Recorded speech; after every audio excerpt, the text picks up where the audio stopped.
Hello students, कैसे हो आप। आज हम आपके स्टैंडर्ड 9th मैथ्स 2 का प्रैक्टिस सेट 5.2 स्टार्ट करने वाले हैं। ठीक है, तो ये आपके प्रैक्टिस सेट 5.2 का लेक्चर नंबर 2 होने वाला है। ठीक है, तो वीडियो स्टार्ट करने से पहले मैं आपको बता दूं कि इस प्रैक्टिस सेट 5.2 का पहले ही लेक्चर 1 मैंने पढ़ाकर अपलोड कर दिया है, तो अगर आपने वो नहीं देखा है तो आप पहले जाकर वो देख लो। ठीक है, तो देखो लास्ट लेक्चर में हमने क्वेश्चन नंबर 1, 2 और 3 खत्म कर दिया था, और फिर हमें बचे हुए 2 क्वेश्चन यानी क्वेश्चन नंबर 4 और 5 हमें ये लेक्चर में करने थे। ठीक है, अब क्योंकि थोड़े बड़े बड़े क्वेश्चन थे इसलिए मैं इन दोनों क्वेश्चंस को अकेले सेपरेट वीडियो में करा रहा हूँ। ठीक है, और बाकी जो आपके 3 छोटे क्वेश्चन थे वो तो हमने पहले ही कर लिए थे। तो चलिए इसका सोल्यूशन स्टार्ट करते हैं। पहले मैं आपको बता दूं कि इसमें किया क्या है। देखो, इसमें आपको एक parallelogram A B C D दिया है, parallelogram A B C D, और इसमें आपको क्या बोला गया है कि आपको इस parallelogram A B C D में ये देखो, पहले ये तो आपको पता चल गया ना कि ये पैरेललोग्राम है।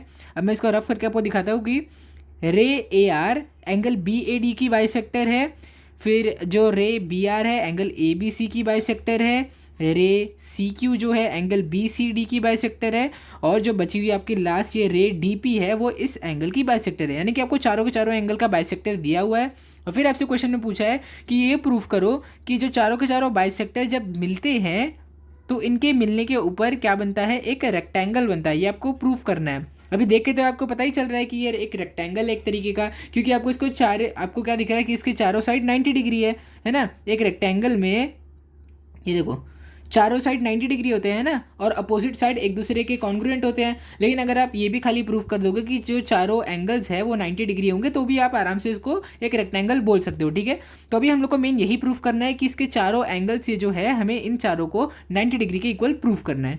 तो चलिए अभी इसका प्रूफ स्टार्ट करते हैं।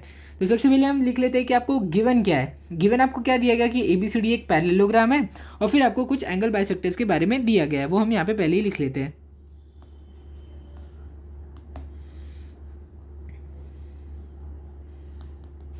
गिवन गिवन में आप क्या लिखोगे, quadrilateral ABCD is a parallelogram. ठीक है, ये हमने लिख लिया। अभी आपको क्या बोला गया, आपको ढेर सारी रेस एक बाइसेक्टर के फॉर्म में दी गई है, तो अब ये हम वो सारी रेस को लिख लेते हैं। ठीक है, तो यहाँ पे आप लिखोगे रे AS, फिर आपकी CQ BQ and DS are bisectors of angle. अब देखते हैं कि रे AS किसकी बाइसेक्टर। देखो ये जो रे AS है वो एंगल A की बाइसेक्टर है ना। तो अब यहाँ लिखोगे एंगल A। फिर जो CQ है वो CQ किसकी बाइसेक्टर है, वो एंगल C की बाइसेक्टर है। जो BQ है वो एंगल B की बाइसेक्टर है, और जो DS है वो एंगल D की बाइसेक्टर है ना। ठीक है, तो अभी देखिए इसके आगे हम लिखते हैं। अब यहाँ पे आप लिख दीजिए कि आपको प्रूफ क्या करना है। ठीक है, मैंने हमें प्रूफ क्या करना है, हमें प्रूफ करना है कि ये जो क्वाड्रिलैटरल जो बीच में बन रहा है जिसका नाम है PQRS, पहले हमने क्वाड्रिलैटरल का साइन बनना है, quadrilateral PQRS is a rectangle. ये आपको प्रूफ करना है। ठीक है, चलिए अब इसका प्रूफ स्टार्ट करते हैं।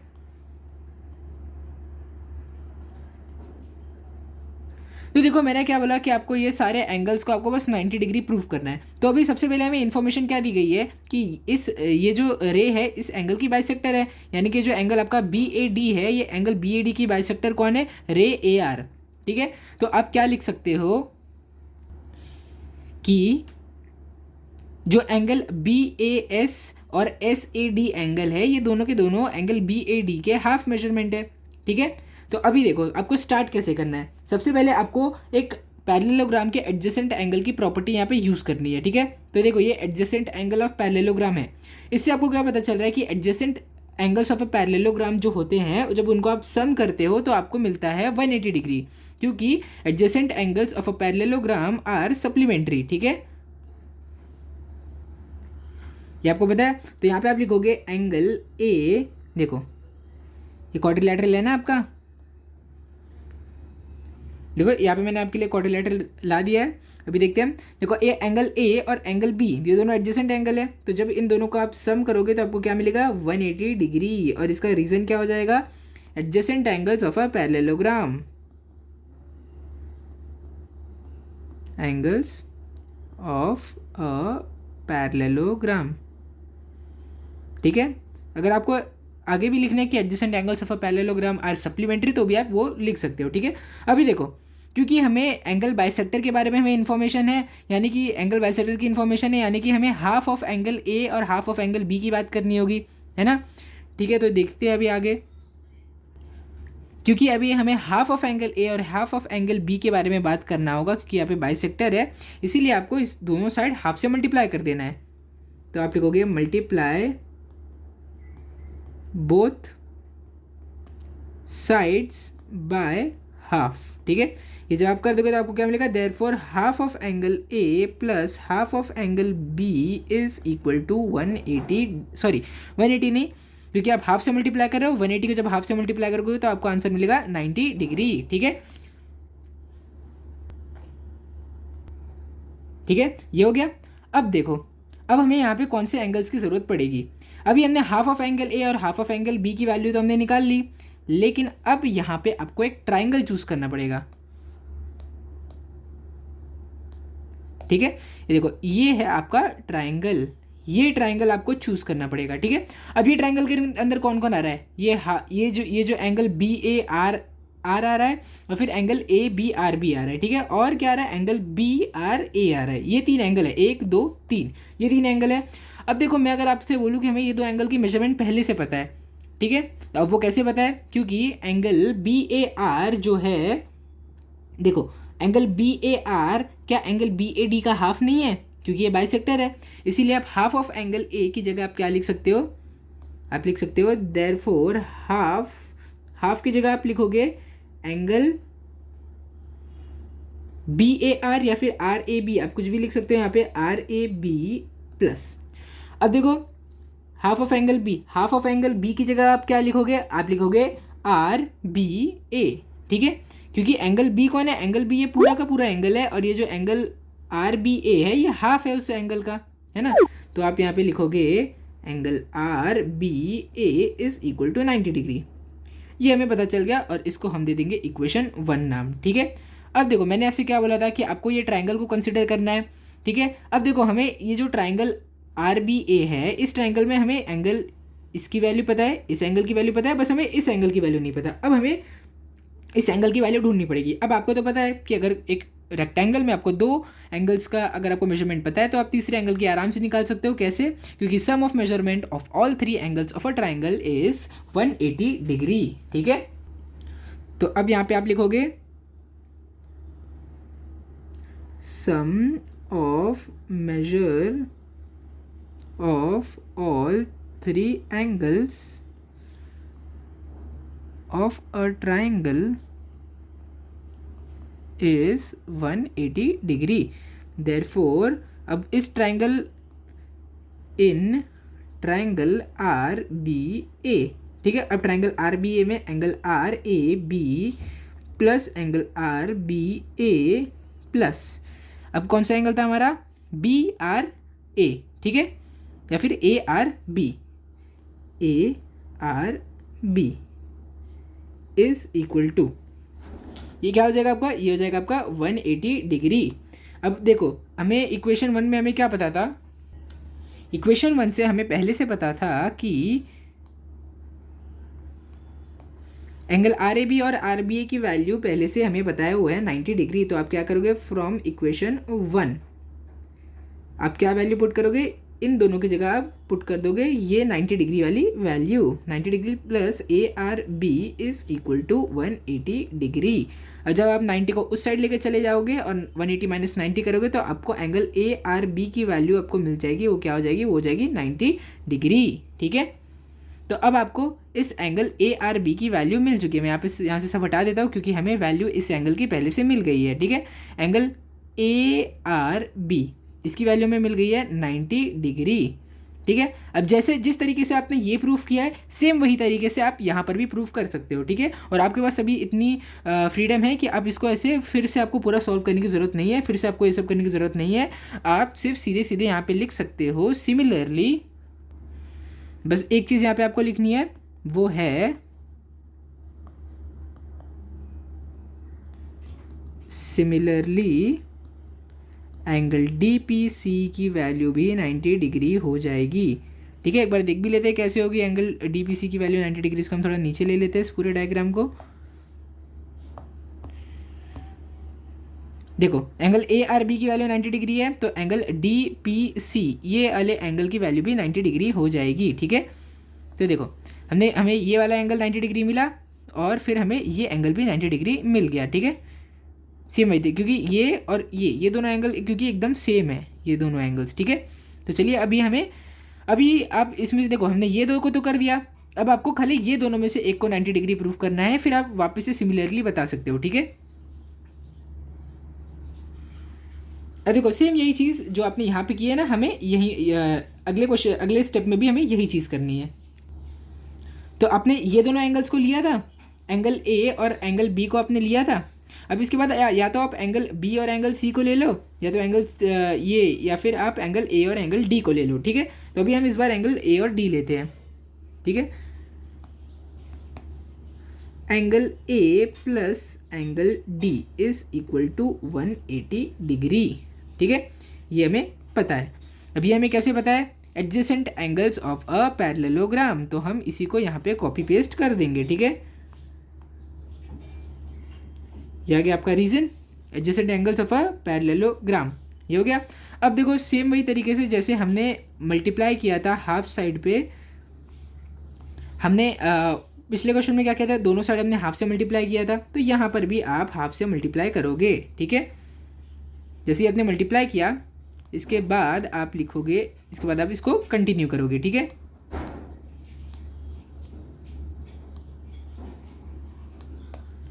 कंटिन्यू कैसे करोगे आप इसको कि half of angle A plus half of angle D is equal to 90 degree, ये हमें पता है। ठीक है, अब देखो इसके आगे हम क्या कह सकते हैं कि एंगल ए, अब देखो यहाँ पर आपको कौन सा ट्रायंगल चूज करना है, यहाँ पर हमें चूज करना है हमारा ये वाला triangle, triangle S A D. ठीक है, हमें ये ट्रायंगल एस ए डी को हमें चूज करना है। यहाँ पे मैं इसको नीचे ले लेता हूँ।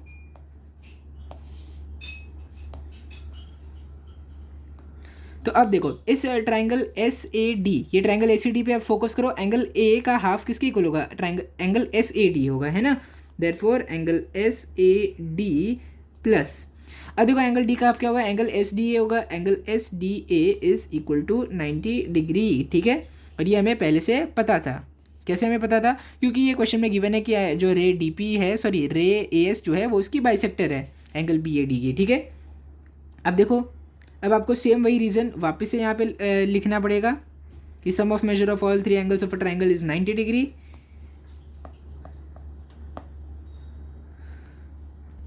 ठीक है, तो ये आपने लिख लिया। इसके आगे आपको लिखना है therefore in triangle S A D, angle S A D plus angle S D A plus angle D S A is equal to 180 degree. Therefore from equation 1, अब इक्वेशन 1 के बेसिस पे आप क्या बोल सकते हो कि 90 degree plus angle D S A is equal to 180 degree.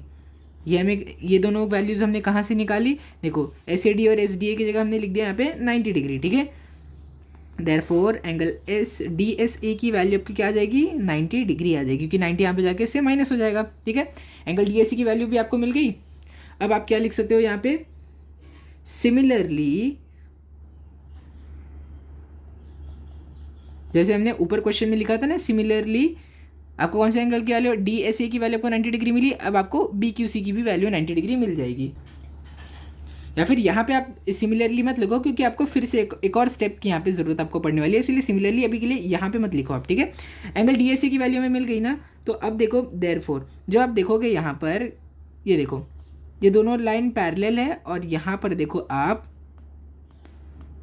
आपको यहाँ पे एक एंगल बाइसेक्टर, यहाँ पे आपको वर्टिकली अपोजिट एंगल दिख रहा है ना, डी एस ए और पी एस आर। क्या ये दोनों के दोनों वर्टिकली अपोजिट एंगल है? हाँ बिल्कुल है। तो आप लिखोगे therefore angle P S R is equal to 90 degree. Reason यहाँ पे आ जाएगा वर्टिकली अपोजिट एंगल्स। ठीक है, अब यहाँ पे आप लिख सकते हो सिमिलरली आप क्या लिखोगे, सिमिलरली आपका एंगल पी एस आर की वैल्यू आ गई। अब एंगल पी क्यू आर की भी वैल्यू वही हो जाएगी, angle P Q R is equal to 90 degree. ठीक है, ये भी हो गया आपका। अब देखो, अब हम क्या कह सकते हैं, अब यहाँ पे आप फिर से इक्वेशंस के नाम दे दो जो भी आपको यहाँ पे देखना है। देखो, एंगल ए आर बी की वैल्यू 90 डिग्री आई, एंगल डी पी सी की वैल्यू 90 डिग्री आई, फिर angle angle P S R की वैल्यू और एंगल पी क्यू आर की वैल्यू 90 डिग्री आई। अब हम वो सब एक साथ यहाँ पे लिख लेते हैं। ठीक है, therefore angle A R B is equal to angle D P C is equal to angle P S R is equal to angle P Q R is equal to 90 degree. ठीक है, अब हमें इतनी सारी चीज़ें तो हमें पता चल गई। अब हम देखते हैं हमें आगे क्या ज़रूरत पड़ेगी। ठीक है,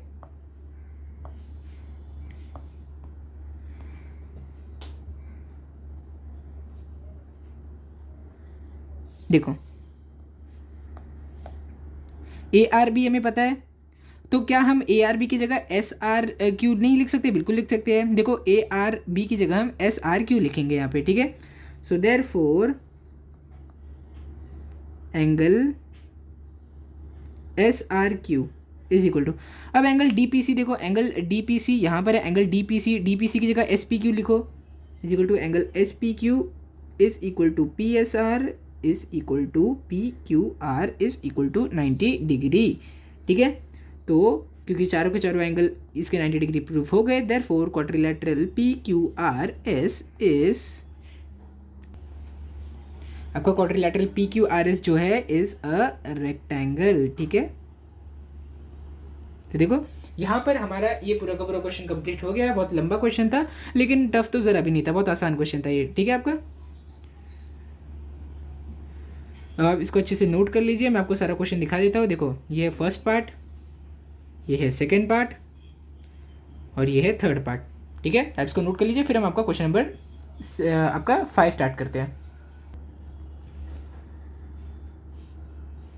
तो चलिए अभी हम आपका क्वेश्चन नंबर 5 स्टार्ट करते हैं। ठीक है, तो देखो क्वेश्चन नंबर 5 में आपको क्या दिया गया है कि एक फिगर आपको दिया गया है quadrilateral A B C D. ठीक है, ये आपको क्वाड्रिलेटरल दिया गया है और आपको क्या बोला गया है कि ये quadrilateral A B C D जो है वो पहले से एक पैरेललोग्राम है, इसलिए हमने गिवन में लिख लिया है कि quadrilateral A B C D एक पैरेललोग्राम है। ठीक है, फिर आपको कुछ गिवन चीज़ें है कि आपको दिया गया है कि ए पी और बी क्यू, फिर सी आर और डी एस, ये जो छोटे छोटे 4 साइड्स है ये दोनों एक दूसरे के इक्वल है। ठीक है, तो ये भी हमने हमारे गिवन में लिख लिया है। अब आपको इसमें प्रूफ क्या करना है कि quadrilateral P Q R S, quadrilateral P Q R S क्या है? ये है आपका quadrilateral P Q R S. ये क्वाड्रिलेटरल को आपको क्या प्रूफ करना है? एक पैरेललोग्राम प्रूफ करना है। ठीक है, तो चलिए अभी हम इसका प्रूफ स्टार्ट करते हैं। ठीक है, तो इसमें कौन सी प्रॉपर्टी हम यूज़ करने वाले हैं पैरेललोग्राम की, वो मैं आपको बता दूँ। इसमें हम वो प्रॉपर्टी यूज़ करेंगे पैरेललोग्राम की, इसमें हम क्या बोलते हैं कि अगर कोई भी क्वाड्रिलेटरल है जिसके अपोजिट साइड्स एक दूसरे के इक्वल है तो हम बोलते हैं कि वो जो क्वाड्रिलेटरल है वो है एक पैरेललोग्राम। ठीक है, तो अभी इसमें आपको क्या करना है, आपको कैसे भी करके बस ये जो पी एस क्यू आर को कॉन्ग्रुएंट प्रूफ करना है और एस आर और पी क्यू को भी कॉन्ग्रुएंट प्रूफ करना है। जैसे ही आप इन दोनों को सब कॉन्ग्रुएंट प्रूफ कर दोगे तो आपका अपने आप quadrilateral P Q R S एक क्वाड्रिलेटरल बन जाएगा। ठीक है, तो अभी देखो सबसे पहले हमें क्या करना है, हमें पहले क्या पता है कि हमें अभी इसके लिए सिर्फ 2 ट्राइंगल्स की हमें ज़रूरत पड़ेगी। वो 2 ट्राइंगल क्या होंगे? एक ये होगा ट्राइंगल ए एस पी और ट्राइंगल आपका क्यू सी क्यू आर। ठीक है, ये 2 ट्राइंगल्स की हमें ज़रूरत पड़ने वाली है। तो ये 2 ट्राइंगल्स को आप अच्छे से ध्यान में रखो अपने, अभी हमें इसकी बहुत ज़रूरत पड़ने वाली है। ठीक है, तो देखो हमने क्या बोला, सबसे पहले हमने ये जो चारों साइड्स हमें इक्वल दिए थे ना, छोटे छोटे 4 साइड, उन दोनों सारे छोटे साइड्स को हमने एक्स के इक्वल मान लिया है। ठीक है, और इसको इक्वेशन 1 नाम दे दिया। A P B Q C R D S सबको हमने इक्वेशन एक्स के इक्वल हमने प्रूव कर दिया है, अज्यूम कर दिया है और हमने इसको इक्वेशन 1 नाम दे दिया है। ठीक है, अब देखो जब आप इस क्वाड्रिलेटरल को देखोगे तो ए डी और बी सी क्या दोनों एक दूसरे के कॉन्ग्रुएंट होंगे? बिल्कुल होंगे, क्योंकि अपोजिट, देखो यहाँ पे गलती से मैंने एंगल लिख दिया कि opposite sides of a parallelogram. ठीक है, ये होते हैं opposite sides of a parallelogram. Opposite sides of parallelogram तो आपको पता है, वो अपोजिट साइड्स ऑफ पैरेललोग्राम एक दूसरे के कॉन्ग्रुएंट होते हैं। ठीक है, अब देखो जैसे आपने ए डी लिखा तो जब आप ए डी को थोड़ा ध्यान से देखोगे तो आपको क्या दिखेगा कि ए एस और DS, जब आप इन दोनों को ऐड करोगे तो आपको AD मिलेगा, है ना। तो सेम वही तरीके से जब आप AS और DS को यहाँ पे AD की जगह आप AS और DS लिख दो, और सेम वही तरीके से आप BC की जगह भी आप BQ और QC लिख सकते हो, BQ और QC, ठीक है। और इसका रीज़न क्या हो जाएगा, क्योंकि पॉइंट ASD कोलिनियर है और फिर पॉइंट BQC भी कोलिनियर है, ठीक है। अब देखो इक्वेशन 1 में हमने क्या बोला था कि हमारा DS जो है वो x के इक्वल है, तो आप यहाँ पे DS की जगह x लिख दो। और हमने क्या बोला था कि BQ भी x के इक्वल है, तो आप BQ की जगह x लिख दो, ठीक है। अब देखो दोनों साइड x है तो ऑब्वियसली बात है अब दोनों कैंसिल होने वाले हैं, है ना, ये दोनों कैंसिल हो जाएंगे। अब क्या बचेगा, AS और QC बचेगा, ठीक है, AS और QC, ठीक है। हमने AS को QC के इक्वल प्रूफ कर दिया है, ठीक है। अब मैं आपको बताता हूँ हमने क्यों किया ऐसा। AS और QC को ही हमने क्यों पैरेलल प्रूफ किया, मतलब कॉन्ग्रुएंट क्यों प्रूफ किया हमने, क्योंकि मैंने आपसे क्या बोला था, आपको दो ट्रायंगल को ध्यान में रखना है, ये ट्रायंगल और ये ट्रायंगल आपको ध्यान में रखना है। हमें इन दोनों ट्रायंगल को असल में कॉन्ग्रुएंट प्रूफ करना था, ठीक है। हमारे पास पहले से कौन सी चीज़ें थी, अगर आप इन दोनों ट्रायंगल्स में देखोगे आपको दिखेगा कि AP और CR ये दोनों एक दूसरे के कॉन्ग्रुएंट है, हमें पहले से पता है, ठीक है। और फिर एंगल A और एंगल C भी एक दूसरे के कॉन्ग्रुएंट है, वो भी हमें पता है। क्यों पता है, क्योंकि पैरेललोग्राम के अपोजिट एंगल एक दूसरे के कॉन्ग्रुएंट होते हैं, है ना। अब हमें दो एंगल तो पता है, साइड मिल गया, एंगल मिल गया। अब हमें एक और बस साइड चाहिए था जिसके हेल्प से हम इन दोनों ट्रायंगल को इन दोनों रेक्टेंगल को ट्रायंगल को एक दूसरे से कॉन्ग्रुएंट प्रूफ कर देंगे, और फिर हमें अपने आप PS और QR कॉन्ग्रुएंट मिल जाएगा corresponding side of congruent triangle से, ठीक है। तो इसीलिए हमने बहुत सारी मेहनत की और हमें AS और QC आखिर में पैरेलल कॉन्ग्रुएंट मिल गया। तो अब हम साइड एंगल साइड टेस्ट से हम ये बोल सकते हैं कि ये दोनों ट्रायंगल एक दूसरे के कॉन्ग्रुएंट है ना, ठीक है। अब चलिए हम ट्रायंगल ASP और QCR को अब आप देखिए, ठीक है। AS और QC तो हमने अभी पहले कॉन्ग्रुएंट प्रूफ किया है। एंगल PAS और RCQ, ये देखो ये है एंगल PAS, ये है एंगल RCQ। अब ये दोनों एक दूसरे के कॉन्ग्रुएंट है, क्यों, क्योंकि ये corresponding opposite angle of parallelogram है ना। अब इसके बाद एक लास्ट साइड बचता है जो कि है AP और CR। AP और CR तो पहले से आपको क्वेश्चन में गिवन है कि ये दोनों एक दूसरे के इक्वल है ही। तो अब हमने इन दोनों ट्रायंगल को कॉन्ग्रुएंट प्रूफ कर दिया by SES test of congruency, ठीक है। अब देखो क्योंकि दोनों ट्रायंगल कॉन्ग्रुएंट है इसीलिए हम बोल सकते हैं कि PS और QR भी कॉन्ग्रुएंट होंगे। क्यों होंगे, क्योंकि ये दो कॉन्ग्रुएंट ट्रायंगल के करस्पॉन्डिंग साइड है ना, corresponding sides of congruent triangle, ठीक है। तो अब देखो हमने क्या प्रूफ किया, हमने इन दोनों साइड्स को तो पैरेलल प्रूफ कर दिया, कॉन्ग्रुएंट प्रूफ कर दिया। अब देखो पहले हमने ये दो ट्रायंगल्स लिए थे, अब आपको ये दो ट्रायंगल्स को लेना है, सेम वही स्टेप जब आप रिपीट करोगे तो भी आपको यही आंसर मिलने वाला है जो हमें क्वेश्चन नंबर 1 में मिला था, ठीक है। तो इसलिए आप सॉल्व करने की जगह आप सीधे सीधे लिख सकते हो कि सिमिलरली हम ट्रायंगल DSR और QBP को हम अपने आप कॉन्ग्रुएंट प्रूफ कर सकते हैं, मतलब सिमिलरली ये भी ऐसे ही कॉन्ग्रुएंट प्रूफ हो जाएंगे। और उसके बाद जब ये दो ट्रायंगल कॉन्ग्रुएंट प्रूफ हो जाएंगे हम साइड SR और साइड PQ को भी एक दूसरे के कॉन्ग्रुएंट बता सकते हैं। कैसे, क्योंकि वो corresponding side of congruent triangle है ना। तो यहाँ पे सेम वही लिखा है कि similarly we can proof triangle DSR congruent to triangle BQP, ठीक है। और फिर साइड SR और QP को भी हम कॉन्ग्रुएंट प्रूफ कर देंगे by corresponding test of congruent triangles, ठीक है, corresponding side of congruent triangle, ठीक है। अब देखो इक्वेशन 3 और इक्वेशन 4 से आपको क्या दिख रहा है कि PS और QR कॉन्ग्रुएंट है, PQ और SR कॉन्ग्रुएंट है, ठीक है।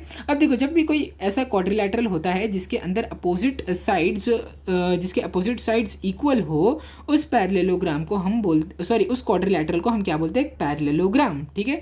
Therefore quadrilateral PQRS is a parallelogram. यहाँ पर आपका ये क्वेश्चन पूरा कंप्लीट हो चुका है, क्वेश्चन नंबर 5 भी आपका कंप्लीट हो गया है, ठीक है। काफ़ी आसान क्वेश्चन था, बस इसका थोड़ा मेथड लंबा था, ठीक है। बाकी अगर आपको समझ में आ जाएगा तो ये आपके लिए ज़रा भी टफ नहीं है, ठीक है। तो मुझे उम्मीद है कि क्वेश्चन नंबर 5 भी आपको बहुत अच्छे से क्लियर हो गया होगा, आप इसको अच्छे से नोट कर लीजिए। और यहाँ पर हमारा ये प्रैक्टिस सेट 5.2 कंप्लीट हो चुका है। मुझे उम्मीद है कि इस प्रैक्टिस सेट के क्वेश्चन नंबर 1, 2, 3, 4 और 5 आपको बहुत अच्छे से क्लियर हो गए होंगे। और अगर एग्जाम में से रिलेटेड कोई भी क्वेश्चन आया तो आपको फुल मार्क्स मिलेंगे। तो अगर ये वीडियो आपको अच्छा लगा होगा तो इस वीडियो को लाइक करो, शेयर करो, चैनल को सब्सक्राइब करो। Thank you.